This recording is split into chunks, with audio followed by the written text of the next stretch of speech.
A look under the sea. Coral reefs are a crucial part of the marine ecosystem, providing habitats for all sorts of marine life and protecting coastlines from storm damage. But as Ali Rogan reports, scientists say rising ocean temperatures are posing a grave threat to the future of the world's reefs.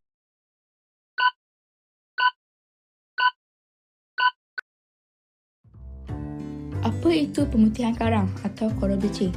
Pemutihan karang sering berlaku apabila suhu laut meningkat atau persekitaran berubah, menyebabkan karang kehilangan alga simbiotik iaitu zooxanthellae yang memberi warna semula jadi kepada karang dan memegang makanan. Apabila suhu laut meningkat walaupun sedikit, karang akan mengalami tekanan haba lalu mengeluarkan alga tersebut daripada tisu mereka. Tanpa alga, karang kehilangan sumber tenaga utama dan menjadi lemah. Jika keadaan ini berlarutan, karang mudah dijangkiti penyakit dan boleh mati. Proses pemulihan pula mengambil masa yang sangat lama. Oleh itu, pemutihan karang menunjukkan bahawa ekosistem laut sedang berada dalam keadaan tidak stabil dan memerlukan perhatian segera. Data pemutihan karang di Malaysia menunjukkan bahawa 50.7% karang mengalami pemutihan, manakala 34.1% purata kadar kematian karang selepas pemutihan. Di Terengganu pula, kadar kematian mencecah 44.2%. Antara kawasan yang terjejas termasuk Pulau Redan dan Pulau Perhentian. Punca utamanya ialah peningkatan suhu laut akibat perubahan iklim. Seterusnya, data global pada tahun 2023 hingga tahun 2025, sebanyak 84% karang di dunia mengalami tekanan haba tahap pemutihan. Lebih 80 negara melaporkan kejadian pemutihan besar-besaran. Punca utama pemutihan karang ialah peningkatan suhu laut akibat perubahan iklim dan pemanasan global. Aktiviti manusia seperti pembakaran api fosil meningkatkan pelepasan karbon dioksida yang menyebabkan suhu bumi dan laut semakin meningkat. Selain itu, pencemaran laut seperti plastik, bahan kimia, sisa kumbahan turut menjejaskan kualiti air. Aktiviti manusia yang tidak terkawal seperti pembangunan pesisiran pantai dan pelancongan berlebihan juga memberikan tekanan kepada terumbu karang. Gabungan semua faktor ini menyebabkan masalah pemutihan karang menjadi semakin serius.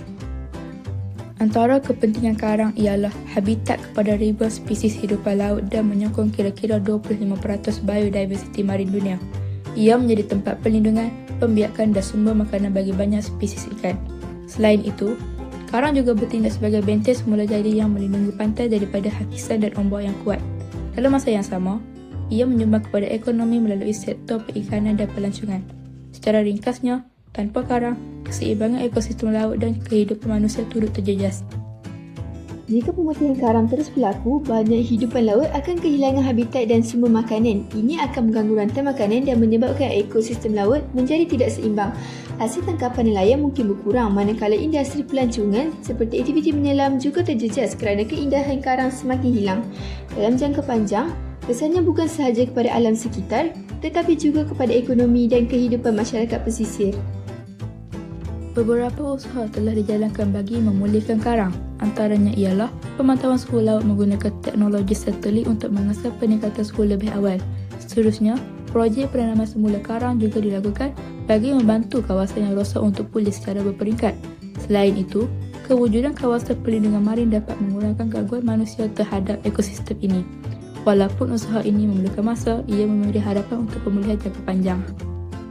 Isu pemutihan karang bukan tanggungjawab satu pihak sahaja, malah semua pihak perlu memainkan peranan. Individu boleh mengamalkan pelancongan yang lebih lestari dan mengurangkan penggunaan plastik bagi mengelakkan pencemaran. Kerajaan dan industri pula perlu mengawal pelepasan karbon dan perlu meningkatkan kesedaran masyarakat agar ramai memahami kesan buruknya terhadap alam sekitar.